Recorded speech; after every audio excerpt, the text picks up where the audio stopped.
ఇక breaking news చూడబోతున్నాం. ఎమ్మెల్యేగా పోటీ చేయడం కోసం టీడీపీ నేత గంటా శ్రీనివాసరావు నానా తంటాలు పడుతున్నారు. గంటాకు భీమిలిలో సీటు నిరాకరించిన చంద్రబాబు చీపురుపల్లిలో పోటీ చేయాలని ఆదేశించారు.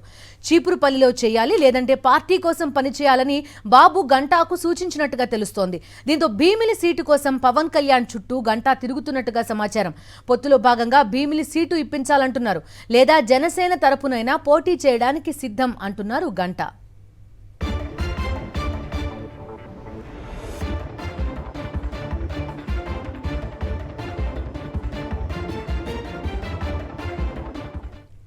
గంటా ఏ పార్టీ తరపున పోటీ చేయబోతున్నారు, ఎక్కడి నుంచి పోటీ చేయబోతున్నారు, చీపురుపల్ల భీమిల, ప్రస్తుతం ఈ సస్పెన్స్ కంటిన్యూ అవుతోంది. పూర్తి డీటెయిల్స్ అడుగుదాం. మా కరెస్పాండెంట్ నాయుడు అందుబాటులో ఉన్నారు. నాయుడు, చెప్పండి, ఇప్పుడేంటి భీమిలి సీటు అమ్మేసుకోవడానికి పవన్ కళ్యాణ్ సిద్ధంగా ఉన్నట్టేనా? ఆయన ఇండిపెండెంట్గా పోటీ చేయడానికి ఆసక్తి చూపించట్లేదా? ఏం జరుగుతోంది?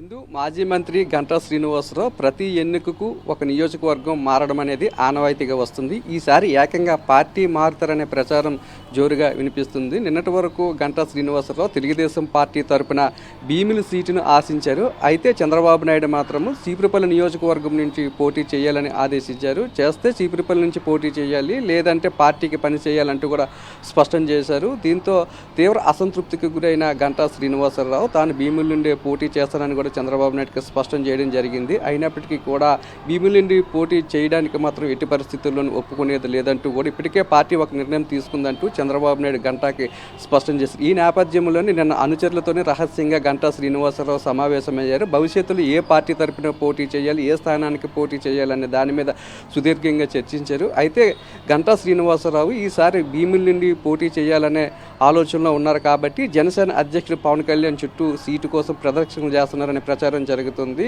తనకు భీమిలి నుండి జనసేన పార్టీ తరపున సీటు ఇప్పించాలని ఇప్పటికే పవన్ కళ్యాణ్ని కలిసి ఆయన చర్చించినట్లు కూడా సమాచారం అందుతుంది. అయితే భీమిలి నుండి తెలుగుదేశం పొత్తులో భాగంగా తెలుగుదేశం పార్టీలో భాగంగా సీటు ఇప్పించినా పర్వాలేదు, లేదంటే జనసేన పార్టీ నుండి సీటు ఇప్పించినా పర్వాలేదు, ఎలాగైనా తాను పోటీ చేయడానికి భీమిలి నుండి సిద్ధంగా ఉన్నాను కాబట్టి చంద్రబాబు నాయుడుతో మాట్లాడాలని గంటా పవన్ కళ్యాణ్ కోరినట్లు తెలుస్తుంది. ఒకవేళ తెలుగుదేశం పార్టీని ఇప్పించాలైతే చంద్రబాబు నాయుడుతో మాట్లాడాలని, లేదు భీమిలి నుండి జనసేన పార్టీ నుండి సీటు ఇప్పించినట్లయితే తాను మీరే ఒక నిర్ణయం తీసుకొని తనను ఎలాగైనా భీమిలి నుండి పోటీ చేసేలా చర్యలు తీసుకోవాలని కూడా గంటా శ్రీనివాసరావు పవన్ కళ్యాణ్ కోరినట్లు ప్రచారం జరుగుతుంది. పదే పదే చెప్తూ ఉంటారు, అదేంటంటే నాయకులు టీడీపీ వాళ్లే, కానీ పార్టీ జెండా మాత్రం మారుతుంది, వాళ్ళ మనుషులే అటు బీజేపీ నుంచి కానీ ఇటు జనసేన నుంచి కానీ పోటీ చేస్తున్నారు అనేది చాలా కాలం నుంచి ఉన్న ఒక వాదన. ఇప్పుడు గంటా శ్రీనివాసరావు విషయంతో భీమిలి సీట్ విషయంలో సరే మరోసారి ప్రూవ్ అయ్యే పరిస్థితి. ఖచ్చితంగా నాయకులు ఎవరైనా వారు ఎక్కడైతే ఏ పార్టీ తరఫున పోటీ చేయాలనుకుంటున్నారో అయ్యే స్థానాల్లోని పార్టీ నేతలను నిలబెడుతున్నారు. మూడు పార్టీల నేతలు వేరువేరు కాదు, మూడు పార్టీల నేతలు ఒకే రకంగా ఒకే మాట మీద ఉంటూ తమ అభ్యర్థిని నిలబెడుతున్నారు. ముఖ్యంగా తెలుగుదేశం పార్టీకి చెందిన బీజేపీలో ఉన్న నేతలను తీసుకొచ్చి తమకు ఇష్టమైన చోట్ల పోటీ చేయించడానికి చంద్రబాబు నాయుడు ఇప్పటికే ప్రయత్నాలు ప్రారంభించారు. దీనిలో భాగంగానే రాయలసీమ ప్రాంతానికి చెందిన సీఎం రమేష్ని తీసుకొచ్చి అనకాపల్లి ఎంపీగా పోటీ చేయించడానికి ప్రయత్నాలు జరుగుతున్నాయి. అలాగే సుజనా చౌదరిని ఏలూరులో పోటీ చేయించే ప్రయత్నం చేస్తున్నాయి.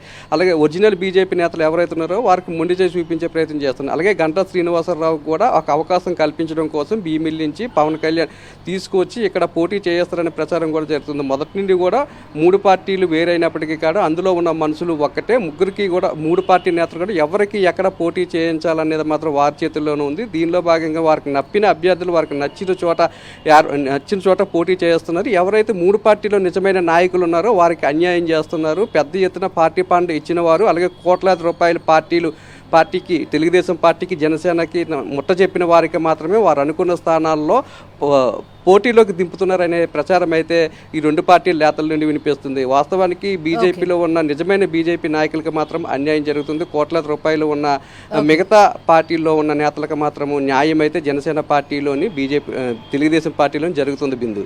Okay Naidu, thank you.